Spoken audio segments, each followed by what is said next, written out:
Olá, meu nome é Alan, nós vamos começar a trabalhar resoluções de questões de direito constitucional.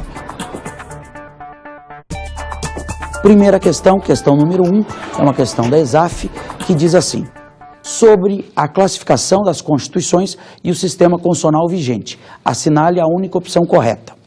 Letra A. A Constituição Federal de 1988 é considerada, em relação à estabilidade, como semirrígida, na medida em que a sua alteração exige um processo legislativo especial. Gente, a classificação da Constituição, tá certo? Ela pode ser entre as várias classificações da Constituição, nós temos a classificação entre rígida, semirrígida, flexível e imutável. Basicamente existem essas 4 classificações, tá certo? Sobre o tema proposto. Uma Constituição imutável é aquela Constituição que não precisa ser alterada nunca, tá certo? Que seria uma Constituição perfeita, não sofreria qualquer tipo de alteração. O que só existe na teoria, não é possível a gente falar numa Constituição imutável, porque a Constituição representa a sociedade num determinado momento, e com a evolução da sociedade é necessário que haja uma troca de dispositivos, inclusive constitucionais. Uma Constituição rígida é aquela Constituição que, para você alterar, você vai precisar de um esforço muito grande. Uma Constituição do tipo rígida é aquela que, para você alterar, você precisa de um esforço muito grande. Diferente da Constituição do tipo flexível, ou também chamada de plástica. Uma Constituição flexível, você pode alterar facilmente. Pelo mesmo quórum de votação para aprovar uma lei chamada ordinária, você modificaria a Constituição Federal. Tá certo? Isso é uma Constituição flexível. Já a Constituição chamada semirrígida é aquela que uma parte dela é rígida e uma parte é flexível. A nossa primeira Constituição foi semirrígida. As outras todas não foram mais. Então, a questão A está equivocada porque ela está dizendo que a nossa Constituição ela é semirrígida. Não é. Mas, Alan, a nossa Constituição é de que tipo, então? A nossa Constituição é do tipo rígida. Aquela que, para você alterar, você vai precisar de um esforço muito grande. Você vai precisar de um quórum qualificado para você modificar. Por isso que a alternativa A está errada. Beleza ou não? Sim? Vamos para a alternativa B. Beleza? No que se refere à origem, a Constituição Federal de 88 é considerada outorgada, haja vista ser proveniente de um órgão constituinte composto de representantes eleitos pelo povo. Veja só que interessante. Existe uma classificação entre outorgada e promulgada.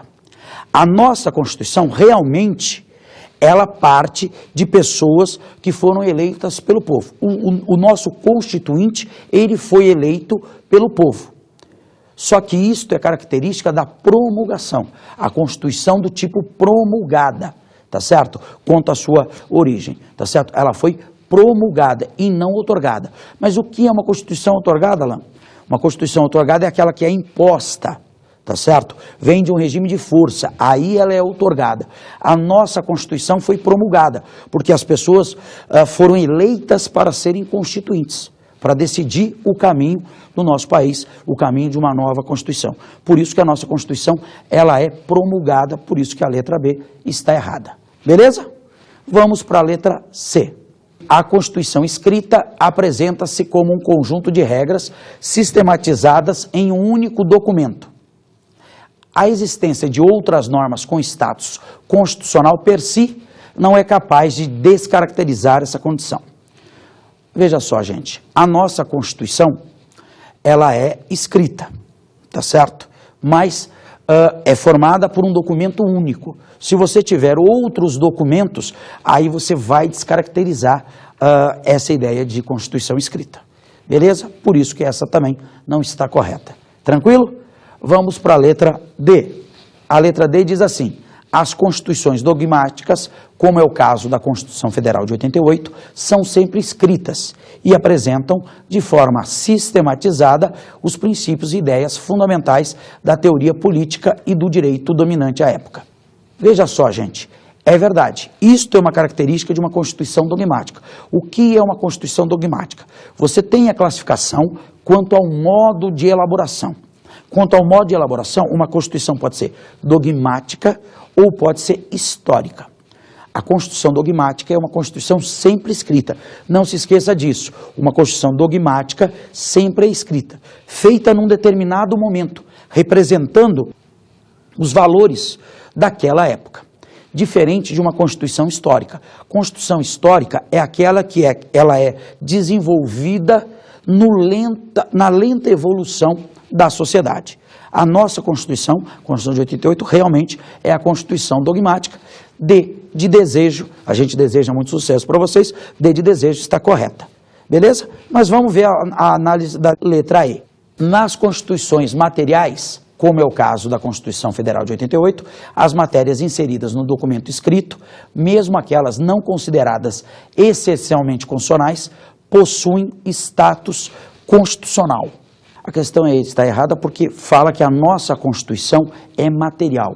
A nossa Constituição tem um quê material. Existe uma classificação entre formal e material, mas a Constituição brasileira é classificada como formal e não material, tá certo? Uma Constituição material seria aquela Constituição que só tem os elementos essenciais, aquelas matérias essenciais que não podem faltar em nenhuma Constituição.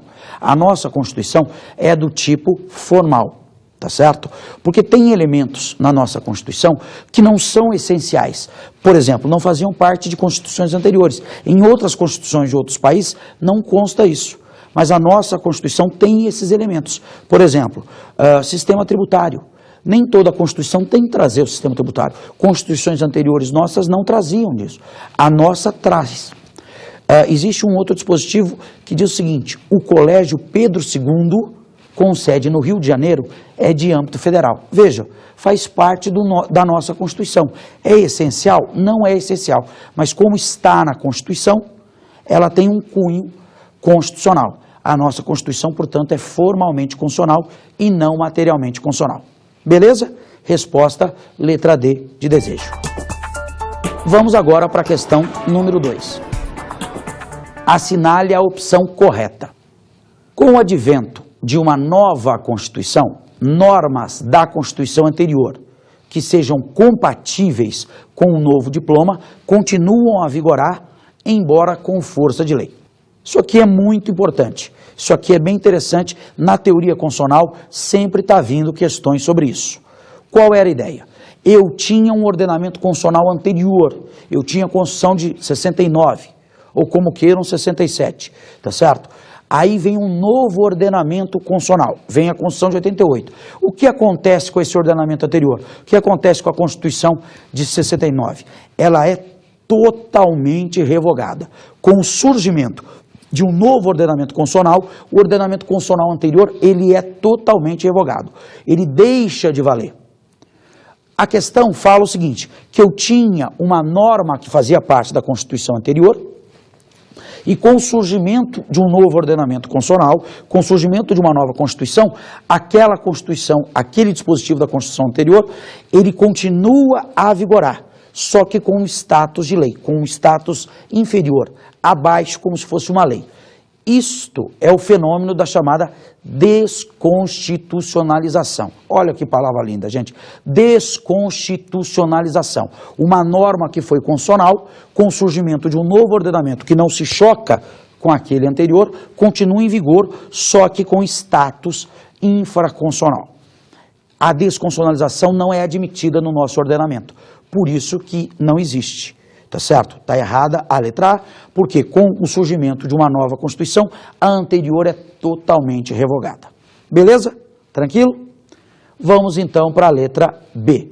Chama-se Constituição outorgada aquela que é votada pelos representantes do povo, especialmente convocados para elaborar um novo estatuto político.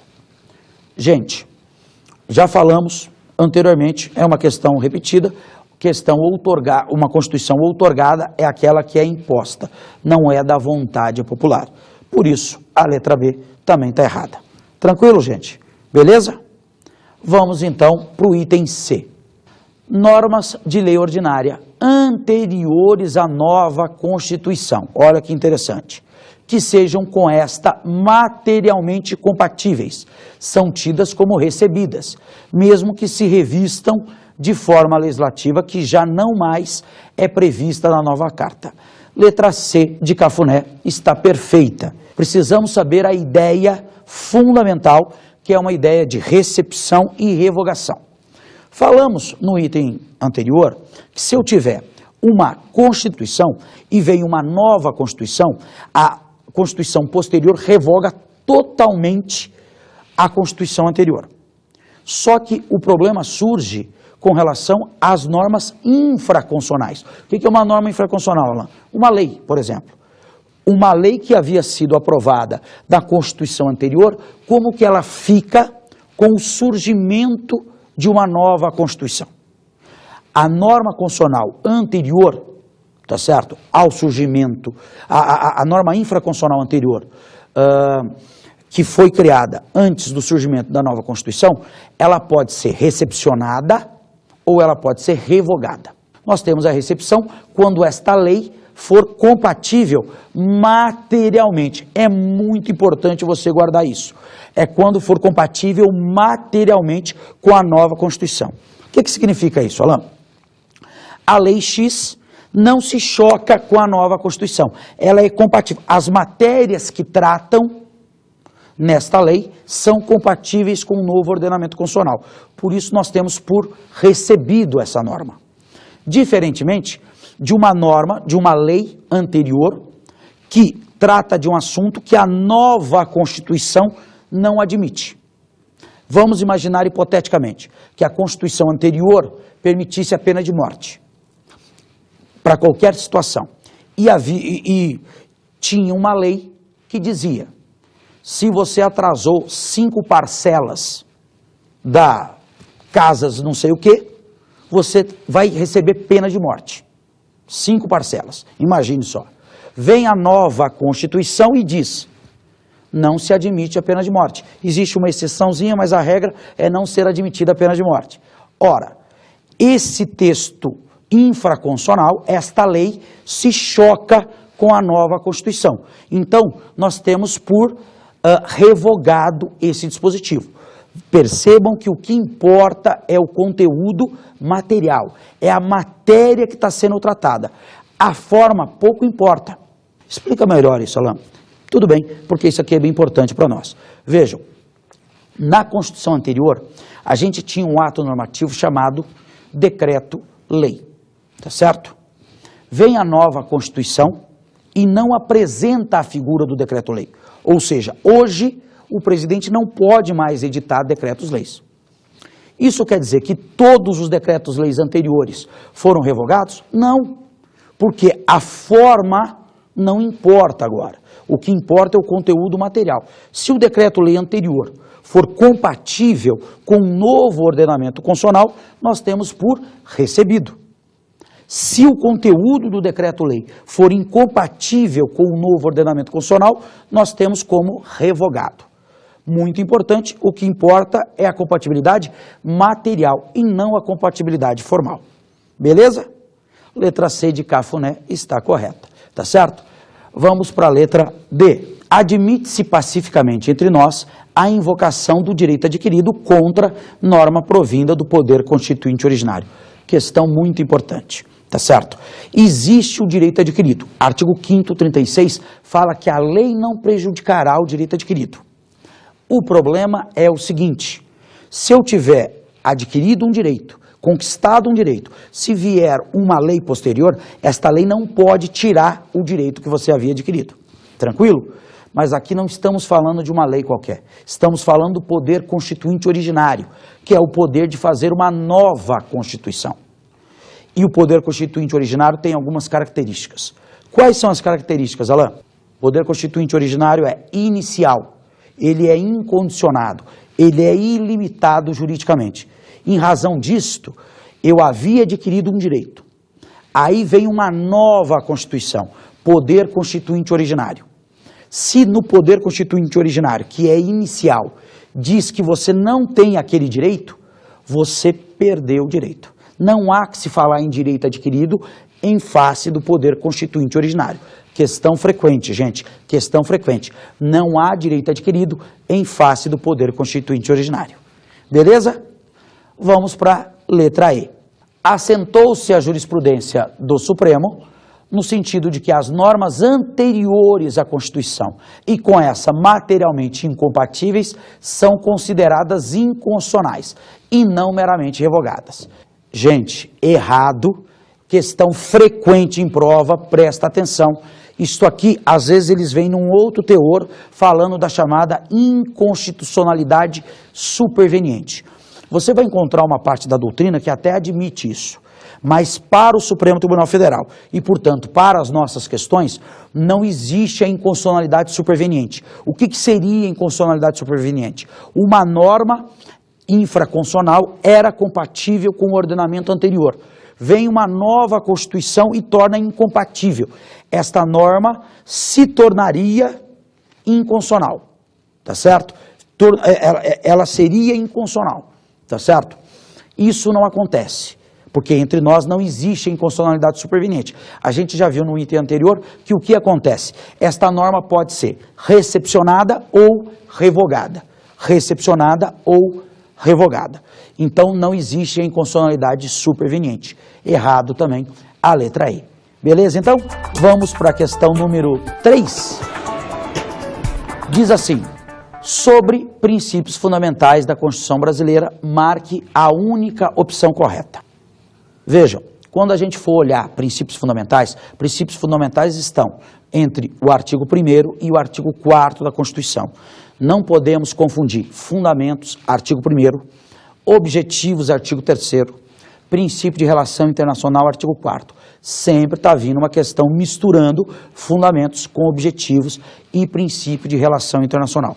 Lembra que fundamento é algo que você já possui, é uma base, é algo que você já possui. É diferente de um objetivo. Objetivo é uma meta, é algo que você está em busca de. Cuidado para não confundir. Vamos ver a letra A. Na República Federativa do Brasil, a União exerce a soberania do Estado brasileiro e se constitui em pessoa jurídica de direito público internacional, a fim de que possa exercer o direito de celebrar tratados no plano internacional. Esse item A, gente, pelo menos 2 equívocos, e sempre está vindo nas provas, sempre estão vindo nas provas. Importante a gente tomar cuidado aqui. Primeira ideia, União não tem soberania, presta atenção. Soberania quem tem é a República Federativa do Brasil. República Federativa do Brasil e não União. Vira e mexe o pessoal confunde, gente. A União é uma pessoa jurídica de direito público interna. Cuidado. A República Federativa do Brasil é que representa o nosso país lá fora. Você tem lá um evento, vamos imaginar Olimpíadas, tá certo? Tem uma plaquinha dizendo República Federativa do Brasil e não União. O presidente, seja ele qual for, brasileiro, quando ele vai representar lá fora, na ONU, por exemplo, ele está representando a República Federativa do Brasil e não a União. Então, veja só, União não é soberana, é autônoma e é uma pessoa jurídica de direito público interno. Ela não representa internacionalmente. Beleza ou não? Tranquilo? Vamos para a alternativa B. A forma republicana não implica a necessidade de legitimidade popular do presidente da República, razão pela qual a periodicidade das eleições não é elemento essencial desse princípio. Gente, uma das características da República, qual é? É a alternância de poder. E esse cara eleito tem que prestar contas para a gente, tá certo? Então, você eleger é uma das características, com certeza, do regime republicano. Tranquilo? Por isso que a letra B também não está correta. Letra C. Questão importante, questão difícil. Cara da ESAF sempre pergunta sobre isso. Olha só. Segundo a doutrina, distinção de funções do poder e a divisão de poderes são expressões sinônimas. E no caso brasileiro, é um dos princípios fundamentais da República Federativa do Brasil. Não. Olha só, presta atenção. Cuidado para não confundir. Poderes com funções. Quais são os poderes? Artigo 2º, separação e independência dos poderes. Diz que são poderes da União.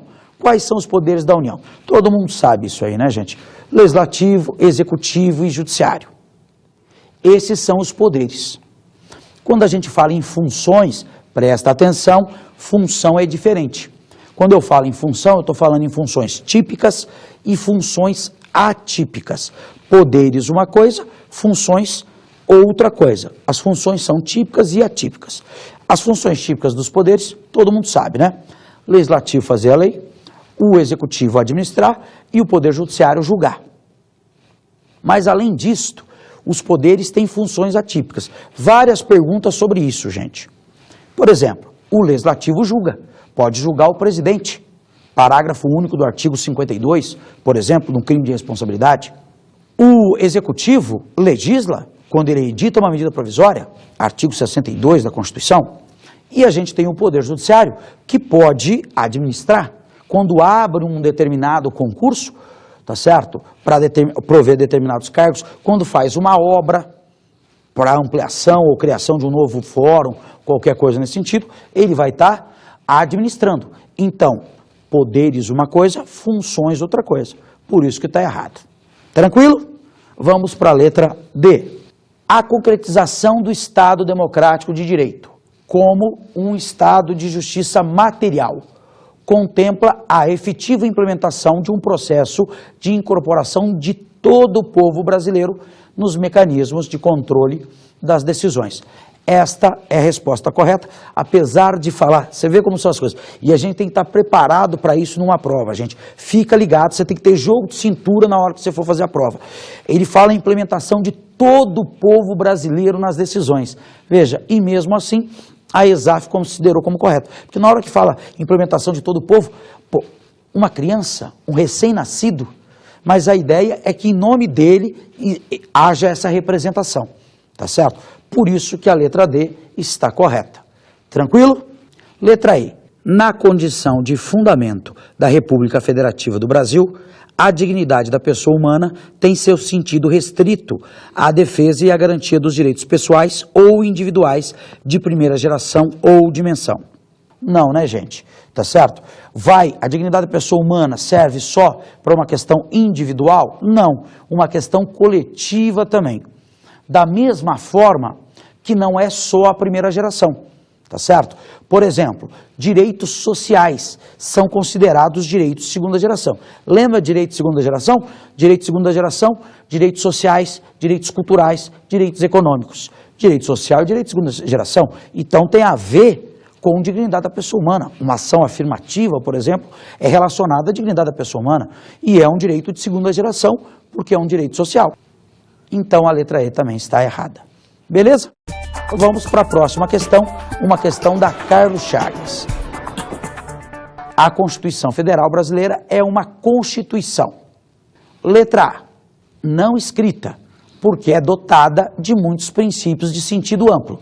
Equivocado, gente. A nossa Constituição é do tipo escrita, então a letra A está falsa. Letra B também fala em não escrita, então também não está correta. Não escrita porque a compreensão de muitas de suas normas depende de manifestação do poder judiciário. Nada a ver isso aí, totalmente absurdo. Constituição flexível, fala a letra C, porque somente pode ser alterada por procedimento especial nela previsto. Não, a nossa Constituição é do tipo rígida, lembra disso? Já vimos isso numa questão anterior. Letra D, fala que é rígida. Opa! Porque não pode ser alterada. Errado, né, gente? A Constituição rígida não é a que não pode ser alterada. É aquela que o procedimento da alteração é mais dificultoso. É mais difícil, não que não pode ser alterado. Uma Constituição que não pode ser alterada é uma Constituição imutável, e nós não temos essa possibilidade. Por isso que, por eliminação até, ficamos com a letra E. Mas vamos olhar, porque somente pode ser alterada por procedimento especial nela previsto.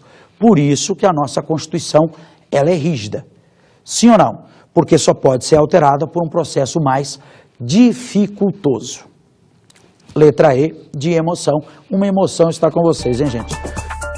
Questão número 5, Fundação Carlos Chagas.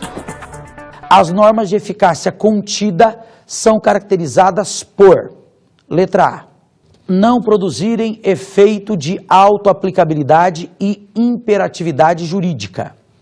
Vejam, uma norma de eficácia contida é aquela que, num primeiro momento, ela tem uma aplicabilidade plena, ela é imediata, ela já passa a gerar os efeitos. Contudo, pode vir uma lei posterior restringindo esta atuação. Uma norma de eficácia contida é aquela que, quando vier uma legislação, essa legislação vai poder restringir a atuação.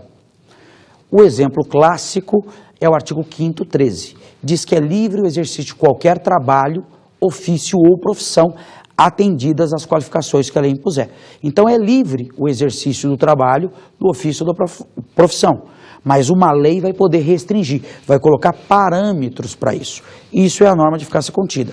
Então a letra A não está correta. Letra B.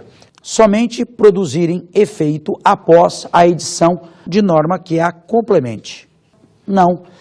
Isto seria o exemplo de uma norma de eficácia limitada. Norma de eficácia limitada é aquela que você precisa de um outro ato para aí poder gerar os efeitos. Tá certo? Norma de eficácia limitada. É uma outra classificação. Na norma de eficácia contida não é assim. Beleza? Por isso que a letra B está errada. Letra C. Estarem condicionadas para sua eficácia à regulamentação posterior e futura. Não. Você não precisa de uma regulamentação. Ela já passa a gerar efeitos. Letra D. Produzirem efeito imediatamente. Muito embora possam ter tais efeitos restringidos por normas infraconstitucionais.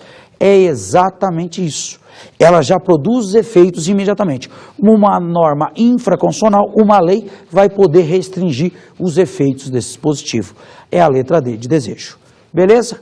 Letra E, só para fechar essa questão, inviabilizarem-se quanto à sua aplicabilidade, na hipótese da edição de lei ordinária posterior. Não, ela não fica inviabilizada. Ela vai ter uma atuação restringida. Beleza? Questão número 6, Fundação Carlos Chagas. O poder constituinte derivado ou instituído caracteriza-se por ser, letra A, subordinado aos princípios gerais do direito vigente no momento em que esse poder é exercido. Olha só, não é subordinado ao direito. Não é subordinado ao direito. O que é o poder constituinte derivado? Vejam, nós temos o poder constituinte originário, falamos numa questão anterior, tá? Que é inicial, incondicionado e ilimitado. E temos o poder constituinte derivado. Qual a característica do poder constituinte derivado? Se ele é derivado, ele deriva de algum lugar. Deriva de quem? Do poder constituinte originário. Tranquilo? Segundo, se o poder constituinte originário é incondicionado, o poder constituinte derivado é condicionado.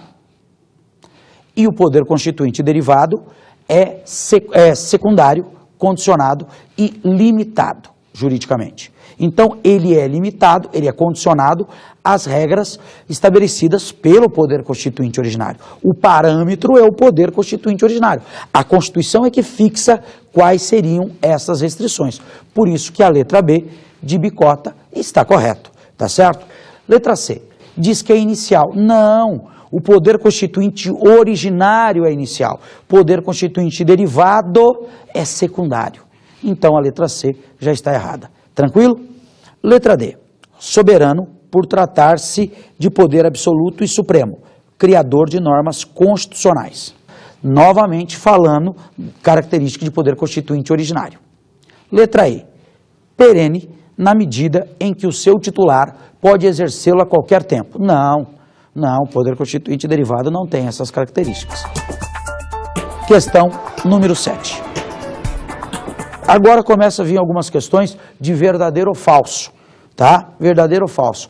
Primeira questão, as constituições são documentos que disciplinam na ordem jurídica as condições econômicas e sociais de um povo em determinado momento histórico. Devido à ligação entre a Constituição e tais condições, a doutrina não admite a existência de constituições imutáveis. Olha só que sacanagemzinha, tá? Falamos para vocês que nós não temos constituições imutáveis, tá certo? Só que a questão está errada, a questão não está certa. Ué, mas você falou que não tem Constituição imutável? Tudo bem, mas na teoria existe Constituição imutável. A doutrina admite A doutrina permite que eu tenha uma Constituição imutável. E ali está dizendo que não, que a doutrina não permite a Constituição imutável. Na teoria tem, na prática é que a gente não vai ter. Olha que questão sacana. Beleza? O parlamentarismo e o presidencialismo são formas de governo previstas no texto constitucional. Olha só, gente, questão muito comum, CESP, ESAF, Carlos Chagas, essas bancas todas. O cara vai tentar misturar. Parlamentarismo e presidencialismo é sistema de governo. Olha só, cuidado para não confundir as ideias. Forma de Estado, forma de governo e sistema de governo. Tá certo? Parlamentarismo e presidencialismo, sistema de governo. Características principais de um e de outro, bem rapidinho, só para pontuar, gente.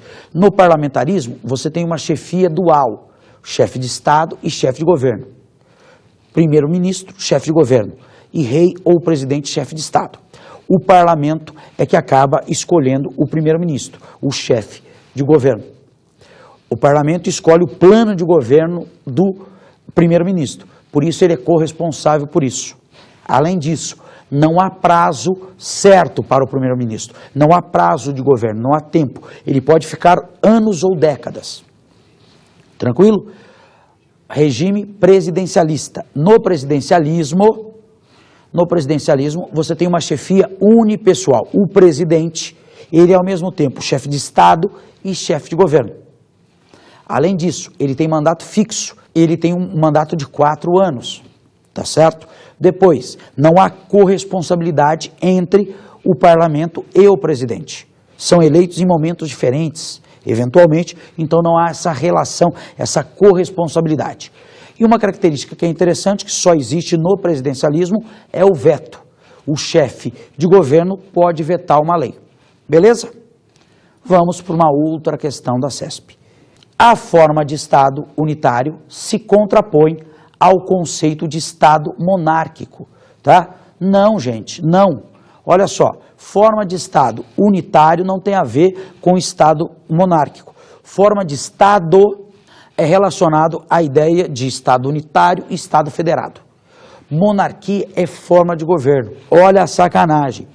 Forma de Estado, quando eu falo em forma de Estado, Estado unitário e Estado federado.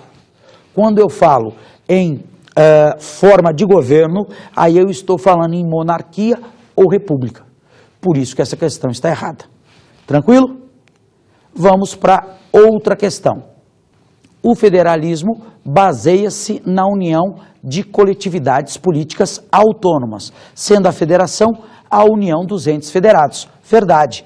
Característica da federação é que os entes que compõem a federação são entes autônomos. Essa é a grande característica. No Estado unitário, o comando político é centralizado num órgão, tá certo? No Estado federado, eu tenho entidades dotadas de autonomia.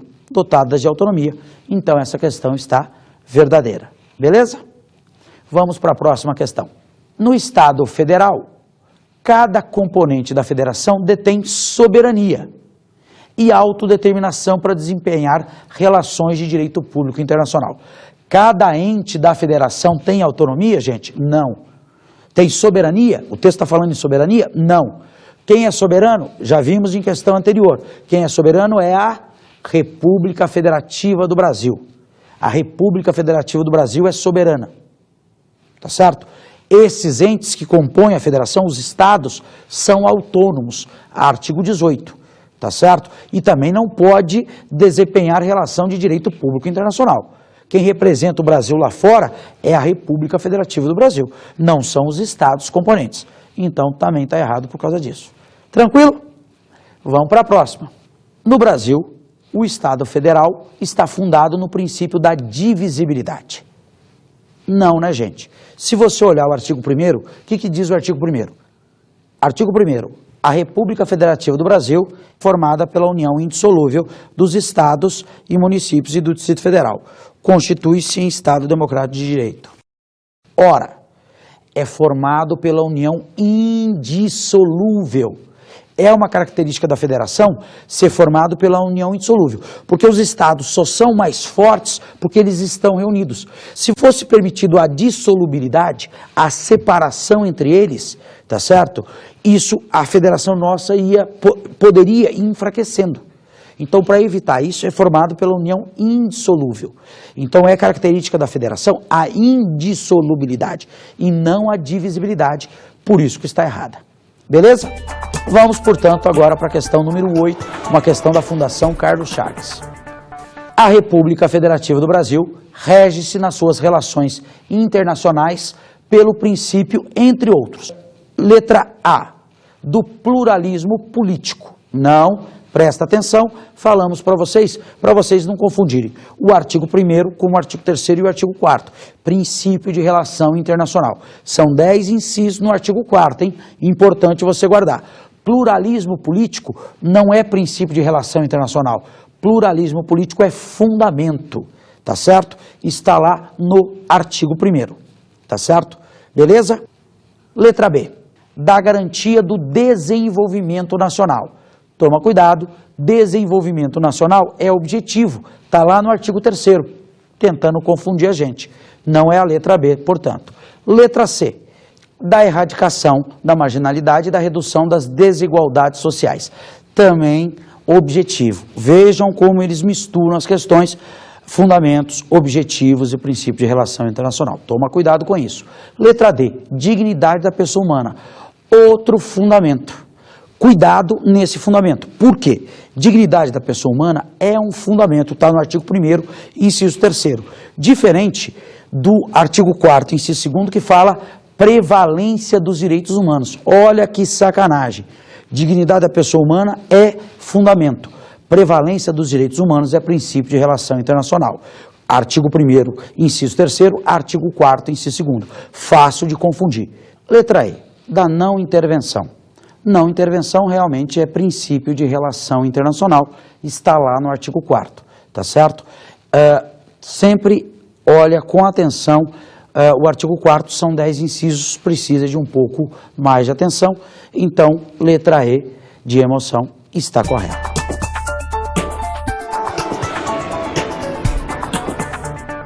Sobre essa aula de hoje, dá uma olhada do artigo 1º até o artigo 4º, mas essa parte de teoria constitucional, dá uma olhada, sempre está caindo uma questão sobre isso. Eficácia de normas sempre é importante, tá certo? Tá? A dica é eficácia de normas, poder constituinte originário e derivado, classificação das constituições, sempre a gente tem várias questões.